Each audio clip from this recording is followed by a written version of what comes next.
So hello everyone, स्वागत है आपका सिविल सर्विस यूट्यूब चैनल में। सो गाइस, आज का हमारा जो टॉपिक है वह नीति आयोग से जुड़ा हुआ क्वेश्चंस है। सो स्टार्ट करते हैं। सो ये करंट अफेयर का सेगमेंट है। सो आगामी जो भी एग्जाम होंगे उसके लिए रिलेवेंट कंटेंट होगा। सो स्टार्ट करते हैं। परमेश्वर अय्यर होंगे नीति आयोग के नए CEO. Okay, CEO, chief executive officers. So start करते हैं।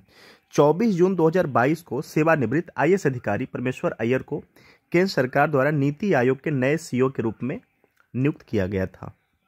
परमेश्वर अय्यर 1981 बैच के ये यूपी कैडर के आईएएस अधिकारी हैं।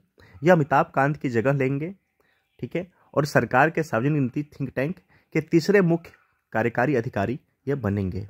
ओके, जो उनका कार्यकाल है, मौजूदा सीईओ अमिताभ कांत का कार्यकाल पूरा होने के बाद शुरू होगा। उनका कार्यकाल 30 जून 2022 को समाप्त होने वाला है। ओके, नियुक्ति को किसने मंजूरी दी? सो परमेश्वर अय्यर की नियुक्ति को मंत्रिमंडल की नियुक्ति समिति द्वारा अनुमोदन किया गया था। उन्हें 2 साल की अवधि के लिए या अगले आदेश तक के लिए नियुक्ति किया गया है। ओके, अमिताभ कांत की नियुक्ति कब हुई थी? सो अमिताभ कांत 2 साल की निश्चित अवधि के लिए 17 फरवरी 2016 को नीति आयोग के सीईओ के रूप में नियुक्त किया गया था। बाद में उन्हें जून 2019 तक के विस्तार कर दिया गया था। 2019 में उनका कार्यकाल 2 साल के लिए बढ़ा दिया गया। 2021 में उनका कार्यकाल 1 साल के लिए पुनः बढ़ाया गया था। परमेश्वर अय्यर कौन है? सो परमेश्वर अय्यर का जन्म जो है वह श्रीनगर में हुआ है।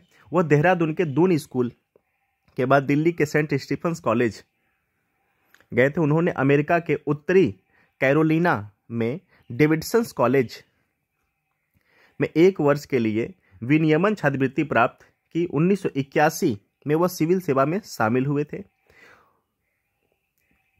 गए थे और 2009 में उन्होंने स्वैच्छिक सेवानिवृत्ति ले ली और विश्व बैंक में जल और स्वच्छता पहल में शामिल हो गए थे। ठीक है, स्वच्छ भारत मिशन को लागू करने के लिए भारत सरकार ने उन्हें 2016 में नियुक्त किया था। 2020 में उन्होंने इस्तीफा दे दिया और विश्व बैंक में शामिल होने के लिए फिर से अमेरिका लौट आए थे। ओके, नीति आयोग यह भारत सरकार का सर्वोच्च सार्वजनिक नीति थिंक टैंक है। यह नोडल एजेंसी है जो आर्थिक विकास को उत्प्रेरित करती है और आर्थिक नीति निर्माण प्रक्रिया में राज्य सरकारों को शामिल करके सहकारी संघवाद को बढ़ावा देता है। देखिए, ये आंसर राइटिंग में भी आता है, तो प्लीज ये पुटअप कर देना ये पॉइंट, ठीक है। और यह बॉटम अप दृष्टिकोण, बॉटम अप, देखिए जो नीति आयोग है ना, यह बॉटम अप दृष्टिकोण पे काम करता है। क्लियर? नीति आयोग के कुछ पहलों में 15 साल का रोड मैप, अमृत, अटल इनोवेशंस मिशंस, डिजिटल इंडिया, स्वास्थ्य, शिक्षा और जल प्रबंधन में राज्यों के प्रदर्शन को मापने वाले सूचकांक आदि शामिल हैं। इसे योजना आयोग की जगह 2015 में स्थापित किया गया था। योजना आयोग ने टॉप डाउन मॉडल का इस्तेमाल किया था। ठीक है, देखिए जो योजना आयोग है ना, योजना जो आयोग था वह टॉप डाउन मॉडल का इस्तेमाल किया था। टॉप डाउन मॉडल, ठीक है। और नीति आयोग बॉटम अप का इस्तेमाल किया है। तो प्लीज अब ये डिफरेंस याद रखना दोनों में कि क्या डिफरेंस है।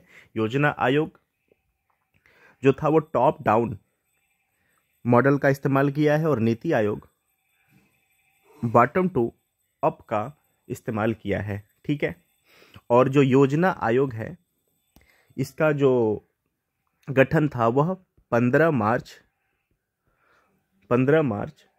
1950 में किया गया था और इसको जो समाप्त किया गया है वह 13 अगस्त 2014 को इसको समाप्त कर दिया गया था।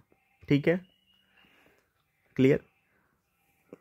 और जो नीति आयोग है, नीति आयोग 2015 में स्थापित किया गया। सो आई होप गाइज कि आपको ये कंटेंट एग्जाम के रिलेवेंट लगे होंगे। So thank you so much for watching.